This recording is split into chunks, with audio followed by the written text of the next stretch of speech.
చంద్రబాబు నాయుడు గారు, పవన్ కళ్యాణ్ గారు చాలాసార్లు సమావేశమైన, చాలాసార్లు అదిగో రేపు, ఎల్లుండి అభ్యర్థులను ప్రకటిస్తాం, మేనిఫెస్టో ప్రకటిస్తామని చెప్పి వాళ్ళు చెబుతూ వస్తూ ఉన్నా ప్రాక్టికల్గా వాళ్ళది ఒక్క అడుగు కూడా నెక్స్ట్ ఎన్నికల వైపు వేగంగా వెళ్ళడం లేదు.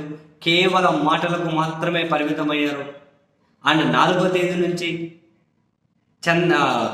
పవన్ కళ్యాణ్ తన పర్యటనలో మొదలెడతారు. ఆలోపే అభ్యర్థుల మీద క్లారిటీ వస్తుంది అని చెప్పి వాళ్ళు ముందు ప్రకటించుకున్న అభ్యర్థుల మీద క్లారిటీ రాలేదు. అందుకని చెప్పి ఆ సభలను కూడా రద్దు సెన్స్ పోస్ట్ పోన్ చేసుకున్నారు. మరి వీళ్ళ అభ్యర్థుల విషయంలో ఎప్పుడు క్లారిటీ వస్తుందో తెలియక కింద ఆశావహులు ఎవరైతే ఉంటారో వీళ్ళ మీద ఒక అసహనంతో రగిలిపోతూ ఉన్నారు. మరి ఎందుకు వీళ్ళు అభ్యర్థుల్ని ప్రకటించలేదు? ఎందుకు వీళ్ళు ఇంకా మీనావేశాలు లెక్కిస్తున్నారు అని అంటే మళ్ళీ మనకు వినిపిస్తున్న సమాధానం, బీజేపీ వీళ్ళ మొహం మీద తలుపేస్తూ ఉన్నా, అసలు మేము మీతో పొద్దుకే రావట్లేదు అని చెప్పి వాళ్ళు చెబుతూ ఉన్నా, 25 పార్లమెంటు నియోజకవర్గాల్లో బీజేపీ సొంతంగా పోటీ చేయడం కోసం పార్టీ కార్యాలయాలు వాళ్ళు ప్రారంభించుకున్న, 15 ప్రచార రథాలను వాళ్ళు రోడ్డు మీదకు తెచ్చుకున్నా వీళ్ళతో సంబంధం లేకుండానే, అయినా వీళ్ళు బీజేపీ కలిసి రావడం కోసం ఎప్పటికీ ప్రయత్నాలు చేస్తూనే ఉన్నారు. చివరి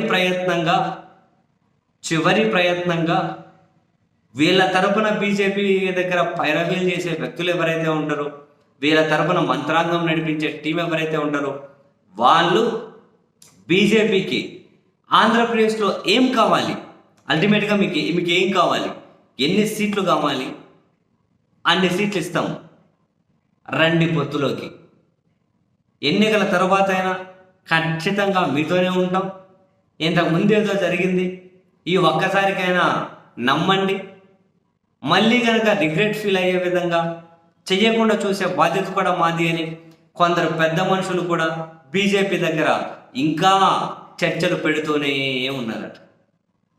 కలిసి రండి అని. ఎందుకంటే తెలుగుదేశం పార్టీ, జనసేన కలిసినా మరెందుకు వాళ్ళకి అధికారం మీద నమ్మకం లేదా?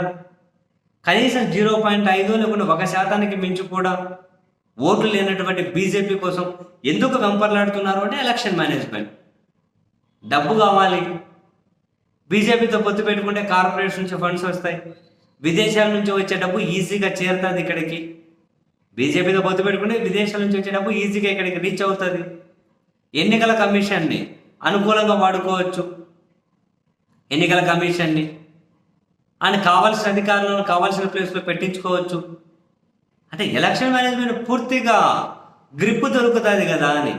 సో వ్యవస్థల సపోర్ట్ లేకుండా, అలయన్స్ సపోర్ట్ లేకుండా, ఇలాంటి పెద్ద పెద్ద పార్టీల సపోర్ట్ లేకుండా జగన్మోహన్ రెడ్డి గారిని ఎదుర్కోవడం ఇక మాకు చేత కాదు అని చెప్పి వీళ్ళు తీర్మానించుకున్నట్లేనా?